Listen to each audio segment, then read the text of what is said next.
Okay, thanks everyone for your patience. And as you know, when we do record these types of meetings, it is uploaded to the website, excuse me, our YouTube page.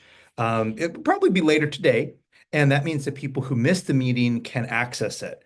And in these times, it's particularly important that we be able to discuss and access these because, as many of you know, a lot of budgetary calls are being made right now and discussions of movement, bumping, layoffs, and so forth that have a lot of people's attention right now. And so getting good information out there as opposed to bad is particularly important. Okay, I'm going to go quickly through the agenda just so people have an idea of what we are talking about. But before I do that, let's start off with introductions. Mary Snow, do you want to introduce yourself, please? Hi, good morning, everyone. Mary Snow, TSS, serving as one of your member-at-large representatives. Wonderful. Thank you, Mary. And Mary also served on your negotiation team prior to her service and election to the executive board. So she knows what she's talking about when she's talking about this contract and when she's talking about CEMA. Jim, are you on the call? Jim, I'm not hearing any response from him. I didn't see him. Jim Piazza is your other TSS representative. While all board members are supposed to represent all CEMA members, and they do a good job of that, of course, we tend to understand and advocate for positions and situations that we understand best.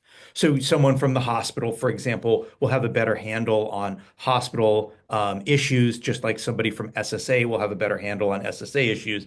So Mary and Jim fill those roles in addition to myself and the reps, particularly for TSS.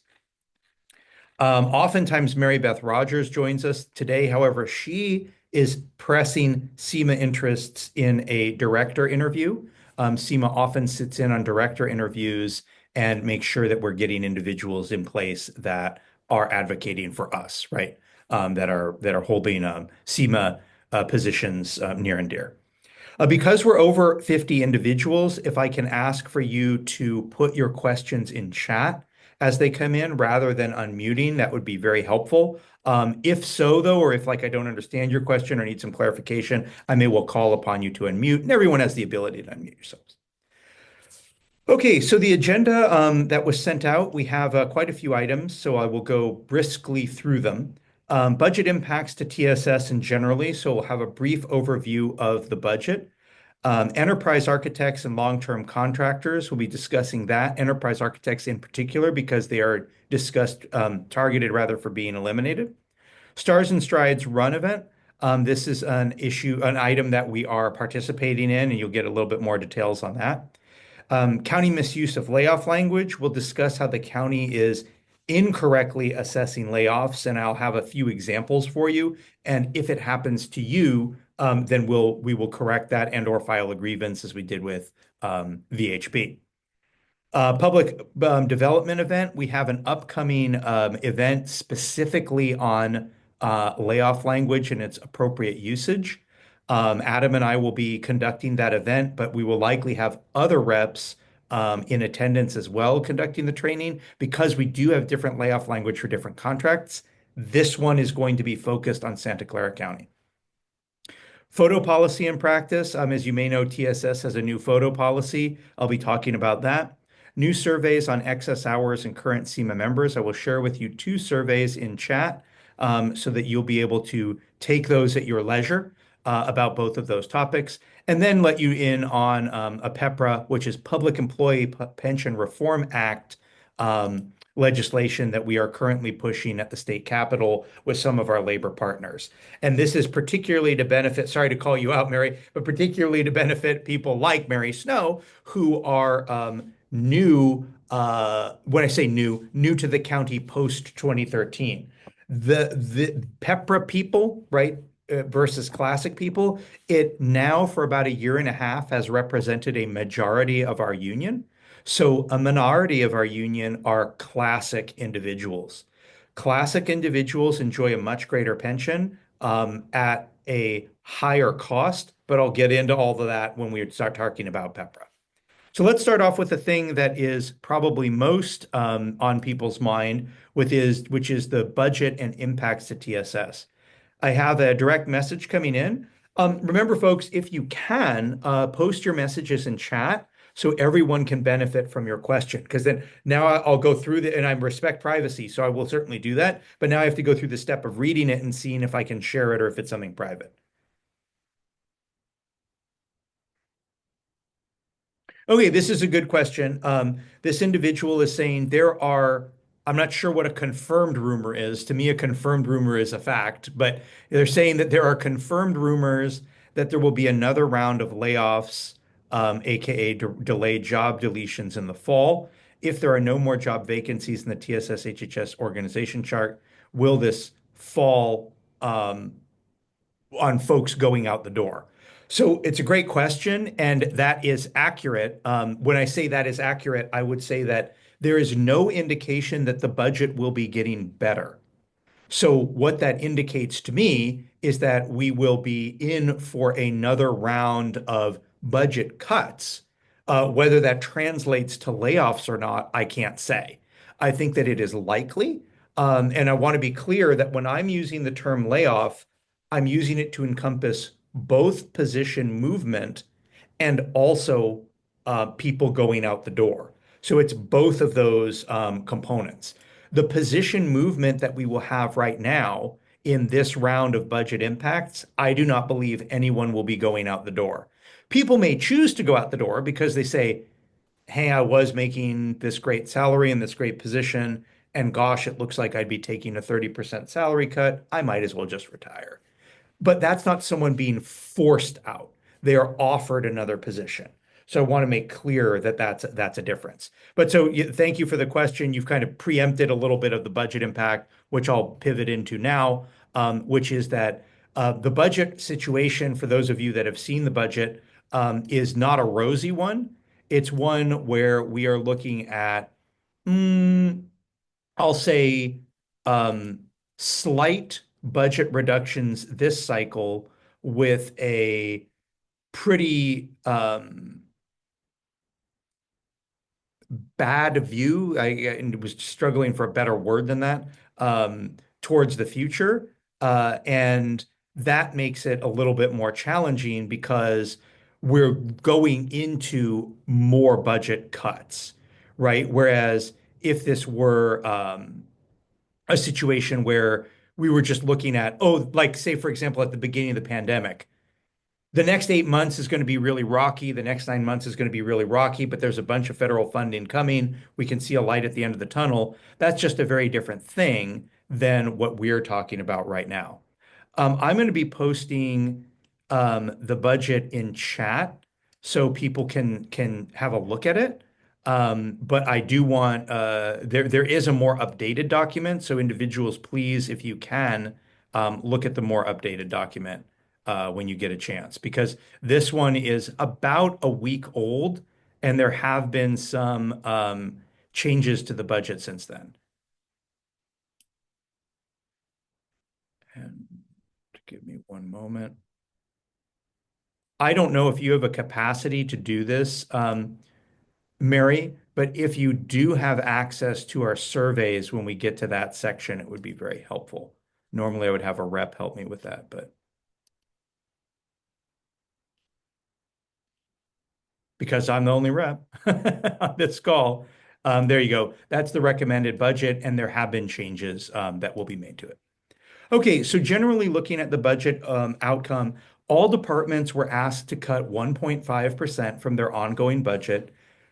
We met with CEO James Williams on Thursday. Because of the governor's revise to the state budget, we're looking at an immediate 17.5 million additional dollars in cuts because of the changes that the governor made on Wednesday and Thursday of last week. Now, the governor's revise may not be passed, but in the meantime, until it is passed, it does have state impact and funding impact. $17.5 million in the context of a $10 billion budget, depending on how you measure it, it could be as little as 8 billion, it could be as much as 12 billion dollars Santa Clara County budget, isn't a whole lot, but it means that, it's bad news whenever you have additional cuts. So generally, all departments are looking at a 1.5% cut. TSS is experiencing that same 1.5% cut, and there have been several impacts to us, particularly in the public health department and in the enterprise architect group. So those are the impacted areas right now. We're looking at maybe eight, let's call it eight positions that will be, if not bumped, um, in placed, or where you reclaim your prior code.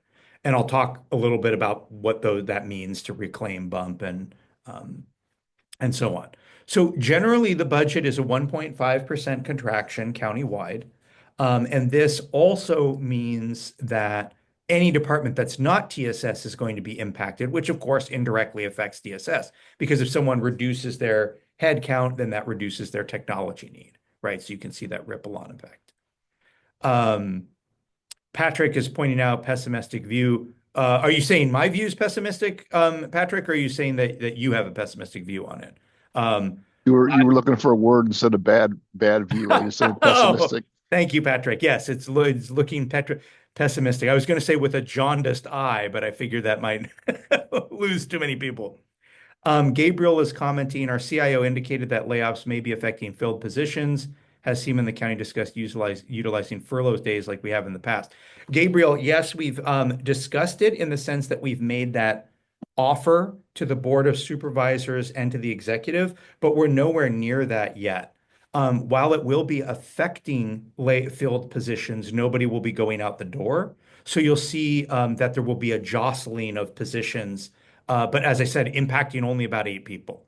So eight people will bump or will reclaim prior positions or in place. Bump and reclaiming positions are the same thing. So I apologize. Oh, I got to keep admitting people. We've got a lot of folks coming into this meeting. So yes, it's a pessimistic view. If you read the budget analysis as well, I did put that in chat. You'll see that OBA is looking at another year, at least, of flat or declining budgets.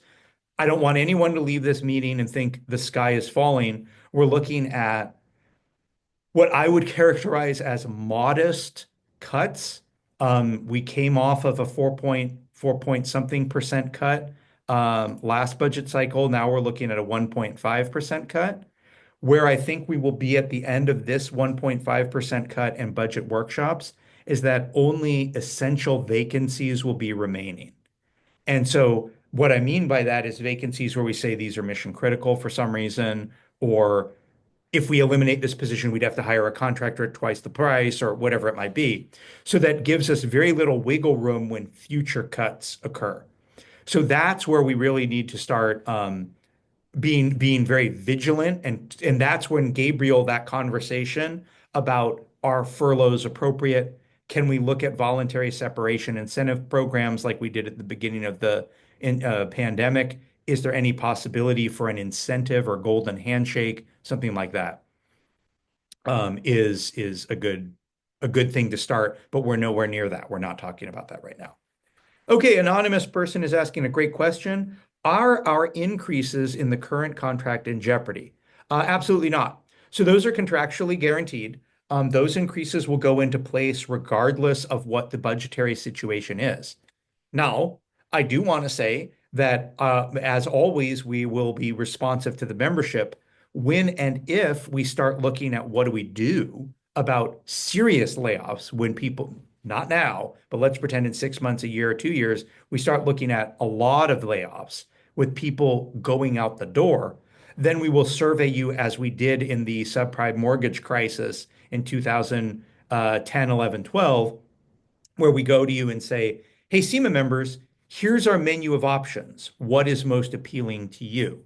Do you prefer furloughs? Do you prefer mandatory retirements? Do you prefer suspending our wage increases to avoid layoffs? Any one of those things. Something creative that we did in the court, which you may want to keep in the back of your hat.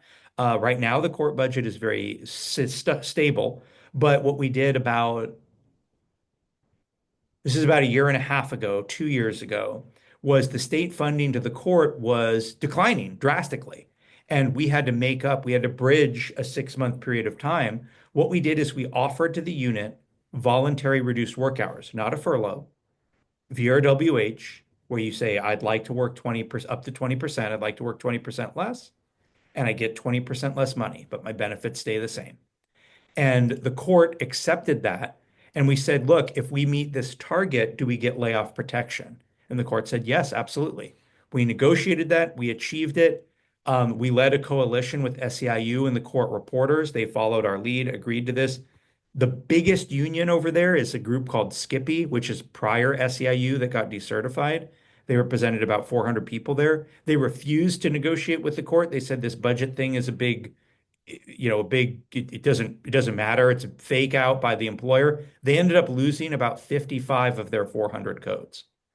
So think about that. That's about an eighth of, a little more than an eighth of their unit got laid off because they would not negotiate with the court. We obviously won't do that. We'll come to you with whatever information we have.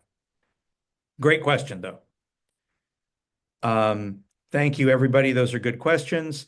Okay, so that's kind of the state of play for the budget impacts in TSS. TSS is looking at public health department, which is primarily data analysts that are looking at movement, not separation. And then, of course, the enterprise architects.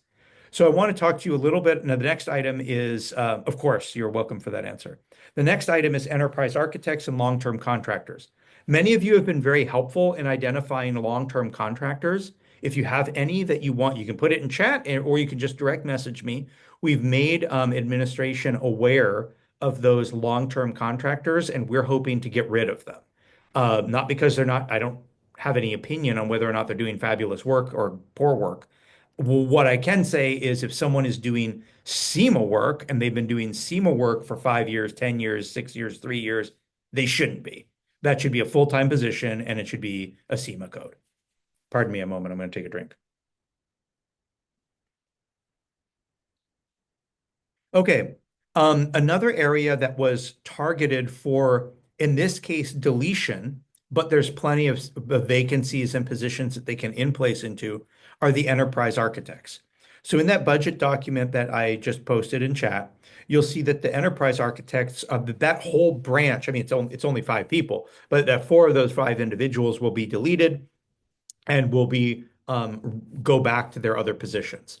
I met with the enterprise architects. We, I think, presented a cogent argument. If there are any enterprise architects on the call, feel free to talk about that to the board and to the CEO about why they are a cost savings item and the cost avoidance. So we were able to put together a spreadsheet that showed the projects that they worked on, software that they were able to prevent purchase of because they were able to identify usage cases of existing software or customization that would avoid that, fixes they were able to implement that avoided the hiring of contractors or contracts. So anyway, pretty good argument that shows their budget efficacy and the cost if we were to eliminate them. So I hope that that's persuasive. We have gotten some callbacks from Board of Supervisors and their aides seeking additional information or what we need for them to move. So while I can't guarantee that they will be deleted from the deletions, I guess you could say, at least we've advocated ably for those positions and presented, I think, a cogent and persuasive economic argument to keep them. Not all positions have that, but in this case, I think that that particular group did. Any EAs want to comment on that if you're in the chat? No, just like you said, Go Zeb, ahead. it's a wait and see at the moment. We've submitted that and we'll see what they come back with. We're just curious as to when we expect to hear back from them. Likely next week. Okay, And we've already heard back, but like they will be taking action next week. that's what I meant. Thank you. Yeah. Yeah, they will be. So we'll know if one of the board of supervisors or the CEO introduces a change. Yeah, next week. Thank you. A private question is asking what is considered long-term? How many years? This is for contractors. To my mind, long-term means 2 years or more. You may think differently. Why, in my mind, I can just give you some justification why, in my mind, a long-term contractor is 2 years, is I fully understand why we need contractors, right? You have a temporary flurry of activity that requires a specialist to come in and help. Got it. Well, that means that usually that project is going to take, anywhere from 6 months to a couple of years, and then they will leave. So I don't think that, if you say, hey, someone was here for 8 months, to me, that's not a long-term contractor. For me, it's 2 years or greater. But I'm happy to entertain arguments for a briefer period of time if that's something that you think is appropriate. But yeah, 2 years or greater, I think, is a persuasive case for the county. Okay, other Alfredo. Isn't the first objective to cut vacant positions first? Why are there filled CEMA positions such as EAs impacted by this round's budget cuts? That's a great question. So here's how the contract works. The department gets to identify, or let's look at the county as an employer. They are trying to balance their budget. So they look at across the county and say, hey, department heads, what are your recommendations for cuts? And the department head picks a number and a classification and a department. So let's just say for this circumstance, sorry, enterprise architects, I'm going to pick on you. Enterprise architects, let's make it a little more interesting, 3. Right now, there are 4 enterprise architects. So then what happens? Well, you look at the enterprise architects that exist, a seniority list is drawn up, and the 3 least senior enterprise architects get a notice after the budget workshops are done, right? So think in 2 weeks. And they're noticed that their positions are being eliminated. The most senior enterprise architect stays in place. So the first thing that we do, Alfredo, to your point, is we look for enterprise architect vacancies. In the example that I'm using, there are none. There's not a vacant enterprise architect that we can look at. So we immediately move to filled positions. If, however, we were to take a position like, data analyst is a very real one. There are a couple, I think literally 2, it might only be 1, vacancies for data analyst. So when the department selects data analyst, the vacancy is eliminated first. However, the employer always retains the ability to reassign someone. So they might say, take, for example, pretend I'm a data analyst. They might say, okay, guess what? This vacancy is deleted, but Zeb, you're being reassigned from your current work to a different set of work within the data analyst series because we just eliminated that vacancy. So you're no longer doing whatever it is you're doing right now. You're doing other data analyst work. And yes, you're right. Vacancies come first. I hope that clears up that question. Okay, I'm going to post in chat once again because we had probably 50 people join us since I posted this. The agenda again. Okay, we are right now on to the Stars and Strides run event. So we're just leaving the enterprise architects and long-term contractors. This is a fun event. It benefits our health and hospital system, and it is a marathon. Well, it's not a marathon. It's a 5 and 10K run. You don't have to run it. You can walk it if you want. There are people that bring those mega baby strollers. Have you seen those these days? They bring their mega baby strollers. Some people just walk with friends. And we don't have it official yet, but I can share with you with 99% certainty that after the Stars and Strides event, we will be going to San Pedro Square with whoever wishes to join us to have some food and some beverages with your CEMA members. Mary, could I ask you to put the Stars and Strides event in chat? Would you be able to look for that? Thank you. So you'll see that it's in late June, so late next month. But it's a great event. There is 150 CEMA tickets that we've purchased for the event. It's a good opportunity to talk also with the electeds that are going to be there. I'll be there. But when I'm there, not only will I be running, I'll also be working. I'll be talking to the electeds about our position papers and so forth. Usually every board of supervisors is in attendance. And also hospital leaders and some of the execs in the county. Good event, fun. There's a whole setup for your kids too, if you have kids. So please do attend that, and you'll see it posted. Thank you so much, Mary. You'll see that right there. Okay, going on to the county misuse of layoff language. So let's see what Rex is putting. It's been reported that some have already received notices. Does this mean that the notices were sent prematurely?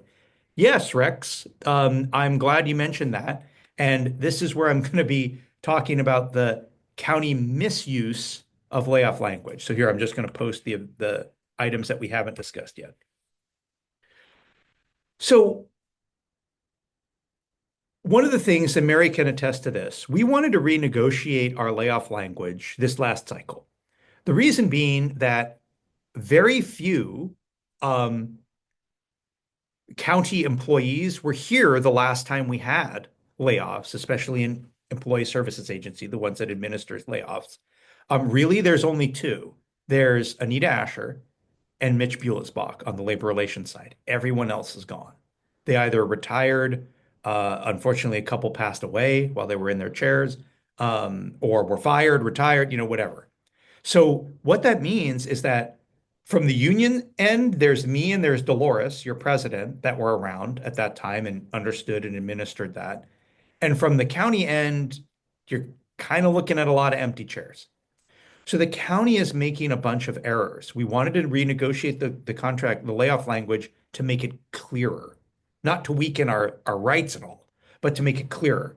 And then we also wanted to separate very clearly a movement from a layoff. Everything right now comes under our layoff chapter in the contract. And why that's so confusing to people is if someone is claiming a position, moving to a vacancy, getting a bumping, or they're in placing, which is where you meet the minimum qualifications of a vacant position and just get it. That's called in placement. You're not going out the door, but that still falls under our layoff language. So you get a layoff notice. We wanted to change that. So anything that's not a separation from employment is not referred to as a layoff. It would be called something else. So that way, whatever you want to call it, a budgetary movement or something. If you get a notice of a budgetary movement, you still have a job. You're just moving. It provides a lot of comfort. If you get a notice of layoff, a lot of us worked in the private sector previously, or we're just familiar with the colloquial term layoff, and we think that means I'm out the door. How am I going to pay my mortgage, right? That's not at all what's happening in this layoff cycle. So please attend well that when I use the term layoff, that's what I'm referring to. The county is misusing the layoff language to Rex's point. We recently had a set in VHP where Valley Health Plan, for this, I think most of you know that acronym, where they were closing I hope I get this right, their Salinas office. This is where Adam represents. They were closing their Salinas office. We're no longer offering healthcare in that region. So we were pulling out of that region. Remember what I said to Alfredo's question? Well, what does the county do? It identifies department, position, and number. I want to delete this many program managers. I want to delete this many, whatever it might be, management analysts. And then it goes through seniority order. What they did instead is they just announced, I'm deleting these functions. These individuals inhabit that function regardless of seniority. Those are the individuals I'm giving the layoff notice to. Absolutely the wrong way to do it. And they did it prematurely as well, to your point, Rex. What should have happened is exactly what I said. Wait until the board acts. We know that certain number of positions are being cut. Alert the lowest seniority individuals, and then move those lowest seniority individuals. May well lead to a reassignment of more senior people because more senior people, in this case, real world scenario, were assigned to Salinas. So you might be the most senior program manager in the world assigned to Salinas. It doesn't matter. The Salinas function is closed. Doesn't mean you'll be laid off. Least senior program manager moves. In this case, I think they moved to environmental health. One moved to other areas in the county, in the HHS system, broadly speaking. So the county did it incorrectly. Something that they're doing incorrectly this cycle as well is prior to waiting for the board to vote on action and taking action to delete positions, I don't attribute this to malice. I attribute this to people trying to be helpful. You look at the budget, that budget document I just put in chat, and you say, uh-oh, there's a data analyst eliminated. I'm a data analyst. I wonder if it's me. And you go to your boss and you say, hey, what's going on with these data analysts? Am I one of the people? And your boss is like, well, this is the first I've heard of it. Let me go check. Again, I'm ascribing positive intent. They check and they say, oh, shoot, there are going to be some data analysts. And what's the function? Oh, that function's being deleted and that's your function. Hey, bad news. I just heard that you're the one getting deleted. They don't understand the process. They don't understand how the layoff language works. And so then incorrectly, they are telling the wrong people that they are being deleted. So we've met with the county twice now, and then we have a grievance filed over what happened in VHP. So I don't want to say I'm confident, but I believe that they understand now how the layoff language should be implemented, and I believe that it will be implemented correctly. One other example, and this is a very nuanced example, so you're gonna have to bear with me for a second. I'm pulling up the job specs here. So it's not management analyst, it's a program manager. This is a good example of a layoff. I'm going to share my screen because this is an example of how they just did it wrong. Thank you for posting that, Mary. That's the layoff language. This is a document that I wrote up in response to an incorrect interpretation. This is displacement, or what we would call bumping. In the event there are no vacancies listed in A or B, the employee shall have the right upon request to be returned to any classification in the department agency at the same or lower level in which permanent status had formerly been held, and the regular layoff procedure in that same or lower level shall apply. Fancy talk for saying if you pass probation, you get to claim your old position if you're laid off. Here's what happened in this circumstance. A Program Manager 3 code, which is code B3H. What the county was trying to do is they were trying to say a Program Manager 3 that's confidential, not in the CEMA bargaining unit, confidential, could bump into and displace a CEMA member. And I'm saying, no, it's a different class.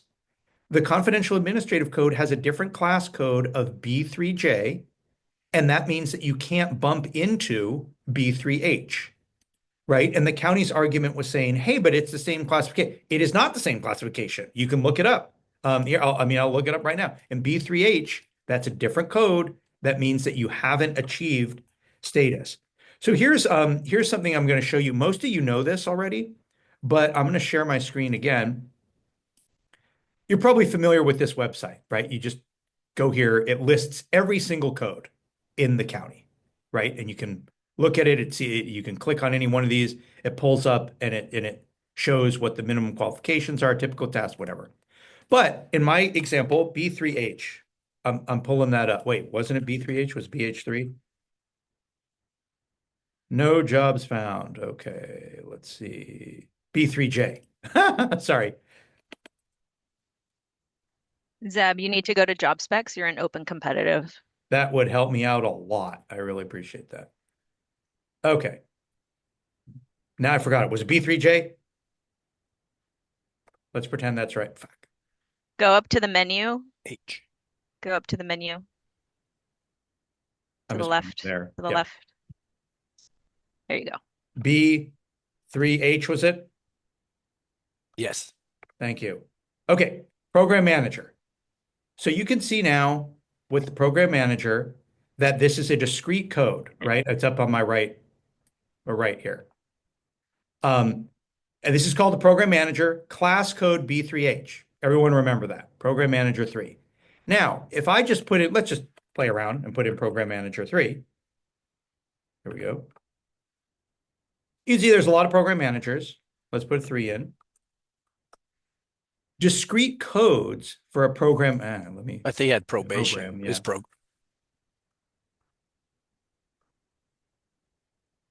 B3H, there's that one we were just looking at. Oh, look, there's a social services program manager. Different code. Look at this. Here's a program manager 3 unclassified. Extra help. also different codes. And most importantly here, confidential administrative, not in our unit, also a different code. So if I click on this now, we can see here it's a different code. It's confidential, not in the CEMA bargaining unit. We don't negotiate their pay and impacts.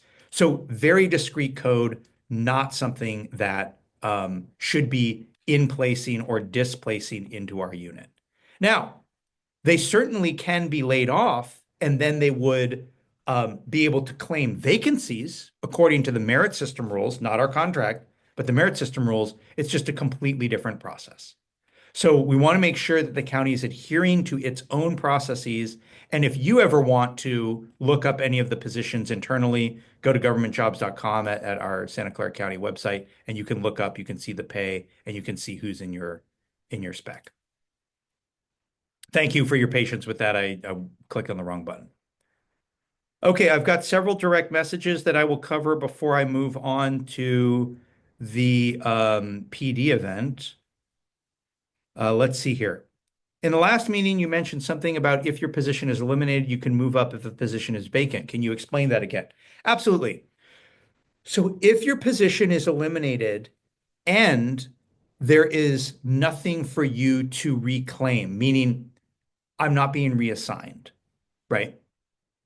So if I'm a data analyst and there's another data analyst position, I'm just getting reassigned. I don't get to do this. If, however, I am being in placed, and Mary put that language in chat, if I'm being in placed, displaced means I'm bumping, in placed means I'm claiming a vacancy. Any vacancy in the county, county-wide, not department-wide, any vacancy in the county, I can look at and I would get a list of vacancies in the county that that HR believes that I'm qualified for. I'm happy to come with you to the meeting. We go and look at the positions you're qualified for, and you can say that will be a brief, like 5-sentence description of it. This is a legislative affairs analyst in SSA. It has a day shift, reports to this manager, and is located at 333 West Julian. I'm completely making up this code, right? That would be an example of a notice of what they do.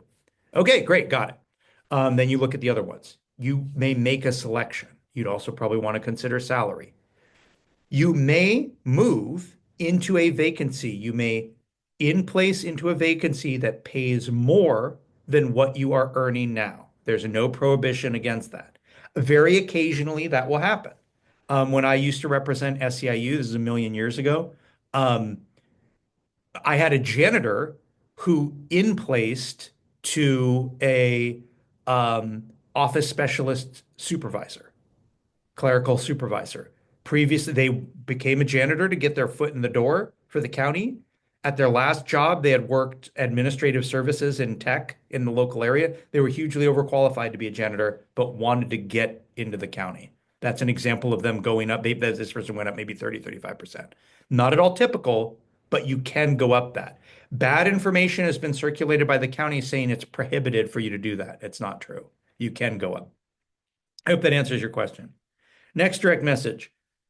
If the employee's only previous code is now obsolete due to ITCC, what potential classification could they be reassigned to?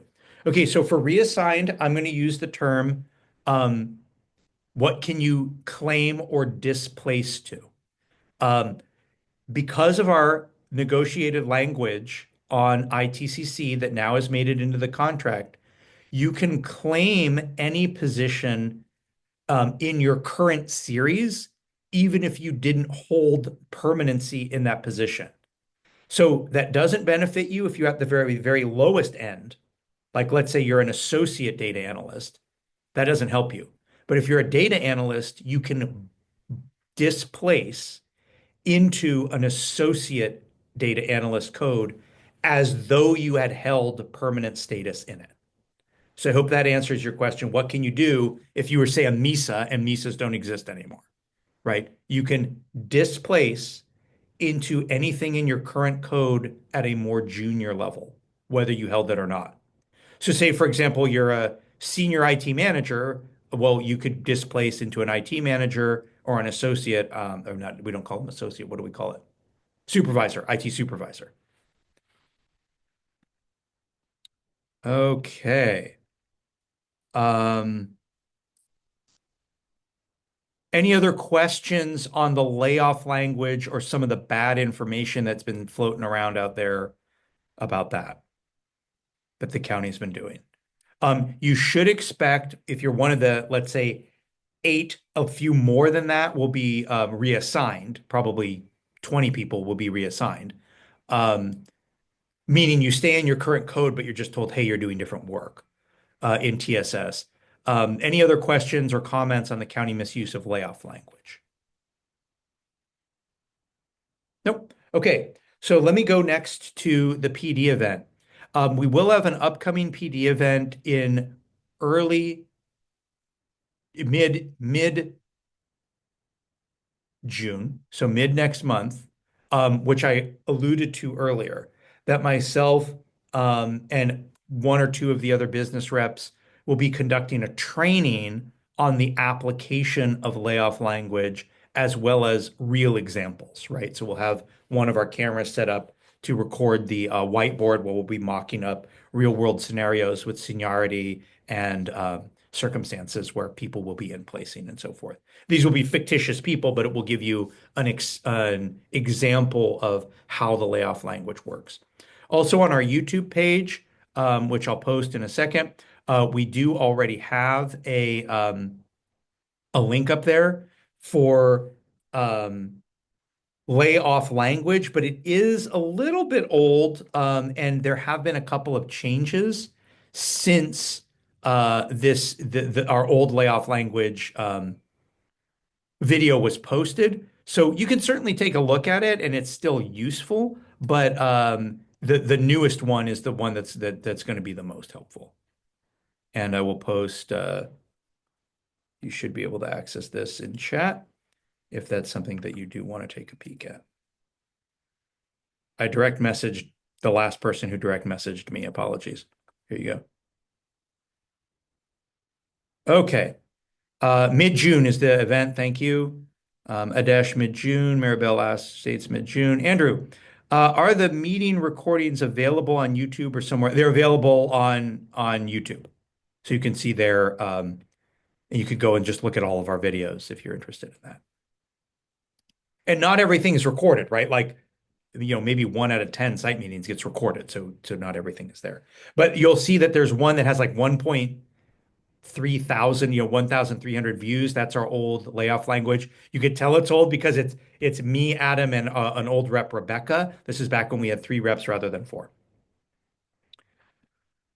Okay, next topic, and I'm happy to come back to this one because I know it's front of mind for a lot of people. So that covers the PD event. Photo policy and practice. Some of you joined us at our most recent meeting with TSS leadership to talk about the photo policy. We did some legal research. I talked with our House counsel. The employer is allowed to mandate photos. Many of you, I think probably 100% of you already have a photo. Most of you, it's probably hanging around your neck. That lanyard that you have with the photo ID, where you badge in and out of county offices. Some of you use it for Chronos purposes. What the agreement was, or what we settled on, the employer has the ability to say everyone must get a photo uploaded to Teams. What we were able to settle on was if your immediate manager tells you to get a photo, you have to get a photo uploaded to Teams. So if you've not been instructed to do that, you're not required to. A means recommendation was that everyone get it, but not a requirement. So do bear in mind, if you're a boss, you may be making that request of your members. You may not, depending on what your druthers are. And if you've been instructed to, you do have to comply or face insubordination. It's not that big of a deal. To my mind, I know a lot of you are taking great pains to not be on social media anywhere, have your photo published anywhere. We got the assurance that this is just like your badge photo. It is not discoverable in a public information's request. It will be similarly shielded as the database that houses your badge photo. And it will not be on a public-facing website. It will be internal only. So, like I said, it's not subject to a Public Information Request Act that a lot of people were, not a lot, The handful of people that were very concerned about this issue were particularly concerned about that point, that because they were now sharing their photo and likeness with their employer, that it would be discoverable in a Public Information Request Act. It is not. Okay. Um, let's see. I've got. Oh, thanks, Zach. Yeah, Zachary. I don't know if you prefer Zach or Zachary. So not discoverable in public information and also not public facing. So it's not like a member of the public can go on, say, for example, the TSS public site and say, I'm just going to pick on somebody, who's Alex Benko? And then a picture of Alex Benko comes up. Now, if you happen to be very searchable publicly anyway, you may well come up, but it won't be through that. Yes, this meeting is being recorded. You should see in your upper right-hand corner a flashing light. So it will be uploaded later today to that website where I just posted. It won't be in featured, but it will be uploaded. So for the individuals who just direct messaged me, it will be uploaded later today, and you'll be able to access it online at the CEMA YouTube page. Okay, moving right along now to new surveys. So we are always Hey, Gabriel, I'm trying to respond to your question. Does the discussion with the mean override TSS policy on photographs? No, this would be in addition to. So whatever the existing policy is, um, unless it contradicts what Amin was saying, like if he pushed out a policy that I'm unaware of and CEMA hasn't agreed to that says everyone's required to get a photo tomorrow, then I would want to know about that. But if there's a generic photograph policy, it doesn't replace it. Okay. Gabriel, if you have a photograph policy, please share it. I got 2 direct message requests for it. I don't have that particular policy, so I don't know where it could be. I can do an information request if that's something that's important to individuals. Okay, so we just have a couple items left. I'm going to go to the new surveys on excess hours and current CEMA members. So I'm posting this in chat. So we currently have a couple of surveys that are, I'll say, open and ongoing. So why these surveys are open is because they are continuous issues, right? So sometimes we will have surveys that are very time sensitive, just like when you filled out your bargaining surveys, as an example. Well, okay, great, right? But that's time sensitive. We're done with bargaining now. I'm not going to keep open that. It will have closed at a specific date. So here's an ongoing one that I just posted in chat. That's about a typical work week. This one will probably close in 3 or 4 months. I'm in no hurry.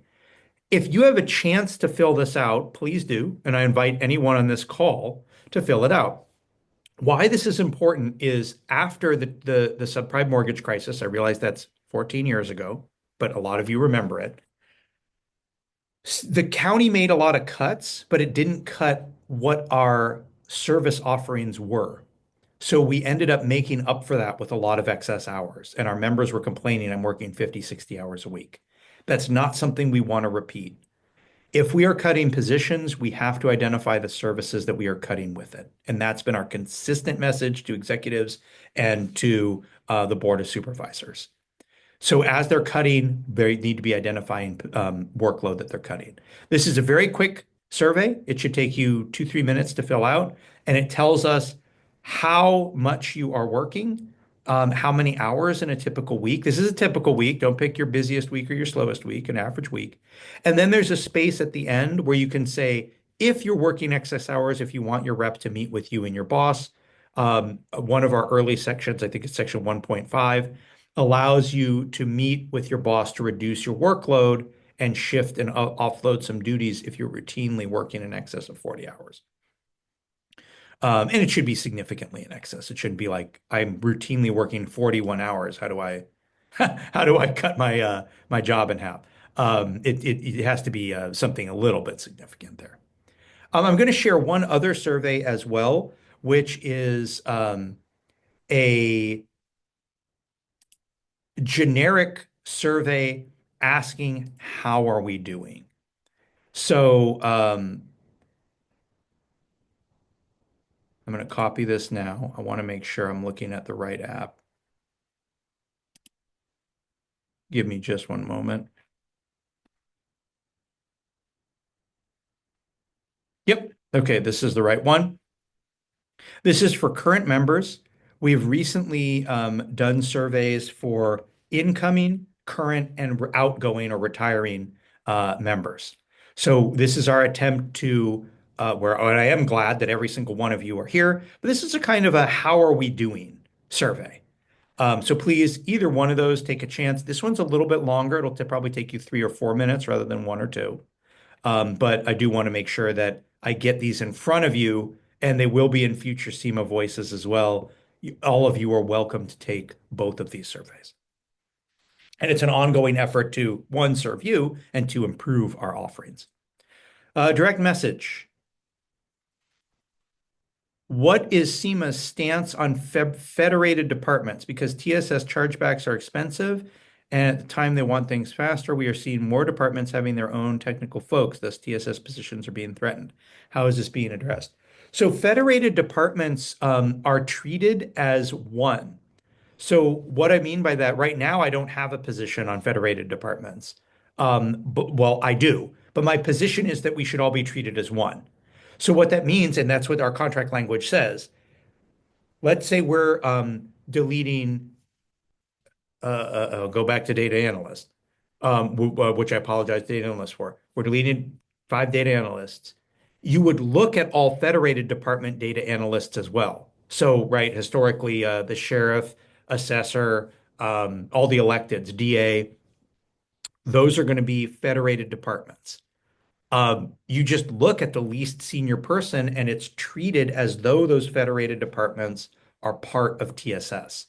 So because from a layoff or staff reduction perspective, they're all treated similarly, it causes less concern to me about how someone is structuring their federated departments versus not.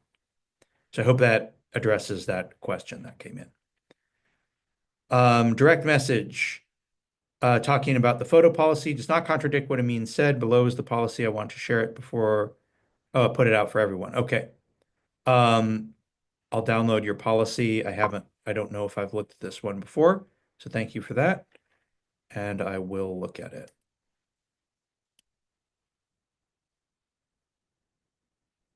All right. I will review that policy as soon as I throw it open to individuals for questions, which will be in just a second. So if you can, please take those surveys. The last item I want to push, and because we only have 5 minutes left, and I want to let people ask questions. We are currently engaged in a legislative push for PEPRA, Public Employee Pension Reform Act. This is something we're pursuing at the state level. It's completely independent of the budget process, so I don't want anyone to think, oh my God, why are we pushing for enhancements when we're looking at budgetary cut? This is something where we are trying to change the law. A lot of you are, maybe you're familiar with this. Classic individuals, they can earn and pay. It's not a freebie. You earn and pay for your benefit up to 300 and approximately 330,000. I'm going to say, let's just say 300,000. $300,000. That's for classic people. So that means that if you earn $300,000, you pay for a pension as though it's $300,000. It's calculated as though it's $300,000. And when you retire, you get a benefit on the $300,000 with your pension formula, which is great. For PEPRA people, it's approximately $145,000, so much, much less. Many people on this call will be earning, I'm happy for you, will be earning in excess of that $145,000. So we're really trying to raise that cap so that you can capture more of your pension. It means you'll be paying on more, but that you can capture more of that pension when you retire. Another thing that we're really trying to do is to get the formulas to be similar at similar retirement ages. Right now, the formula is 2.5%, and I don't have time to go over what this means, but 2.5% at 55 for classic people. PEPRA people have to work until approximately 62 to get that same 2.5% formula, so an additional 7 years. That's something that we're trying to rectify. We want a lot of the public PEPRA. Thank you, 160 for PEPRA, 2% at 62, he is saying. Something that is tragic about PEPRA is so many of the reforms were absolutely necessary and fueled by public outrage. If any of you want to understand this, look up the city of Bell and see the complete S show that went on down there and how people were giving themselves raises in the last year, voting for $600,000 salaries, et cetera, et cetera. It was an incredible abuse. Even in our own community college district here locally, it was just understood that you would become a high-paid administrator for the last year of your career to spike your pension. So, you'd be an instructor, and then the last year you'd go to a $350,000 administrative post, even though that, your salary was less than half of that. So you're really spiking your pension. None of those things should have been happening. And a lot of corrections were made. That's what fueled the Pension Reform Act. It has harmed people who are honest players in the system. So we're working on this on a statewide level. One of your reps, Mary, Carla Collins, Dolores Morales, traveled to the state capitol and have been pushing on this. It's something that it's a multi-year effort. This isn't something we're going to solve next week, but it's something where we really want to continue to advocate for our PEPRA people, which is now a majority. We are now a majority PEPRA unit. And I want to applaud the classic people. You've heard this out of my mouth. We're always negotiating for 3 sets of people when we're at the table: future members, current members, and retired members. We're not like the city of San Jose where they knifed their future members. They now have 6 different retirement plans. Each time they go to the bargaining table, they create a new pension tier, which screws new people. We never did that. Thank you, classic people, for not doing that, because now it makes it easy for PEPRA people, who are now a majority, to not knife the classic people that came before them. Because you were well treated by classic people, PEPRA people will not be knifing classic people, and classic people didn't knife PEPRA people. We didn't create new tiers to better, feather our nest. So we've held the line at 2 pension plans, unlike some other units. So good job to you all. So we're right at time, but I want to leave a couple of minutes for people who have questions that I wasn't able to get to or you didn't post in chat. Because there were so many questions posted in chat, I hope I was able to answer them in real time. But please, if you have questions, let us know. And thank you. I saw us more than 180 people, so we had a lot of people show up for today's meeting. Great job, everybody. Someone's asking a question about CalPERS, the retirement. Any chance for 2% at 55 and 2.5% at 62 for PEPRA? Yes. I don't want to say that that's our primary push. What we're trying to do is we're trying to replicate make it as similar as possible to the current classic offering. But what you just described, KT, is a great compromise where you at least become fully vested and can retire at 55. But if you want similar treatment to classic, you have to wait till you're 62. That's a great middle ground. Not what we're starting with, but that's very possible that we'd end up there. Any other questions or comments? Anything you want to close with, Mary? No, I think this was a really good site meeting, very informative and really good engagement questions. Yeah, thank you everyone for asking questions. I guarantee you the individual that asked questions, 20 other, 30 other, 40 other people had the same question. So it's not like, any esoteric questions about, how do I order paper clips or something. So thank you everyone for your kind attention. I really appreciate so many of you taking time out of your busy day. And this meeting will be uploaded. Thank you.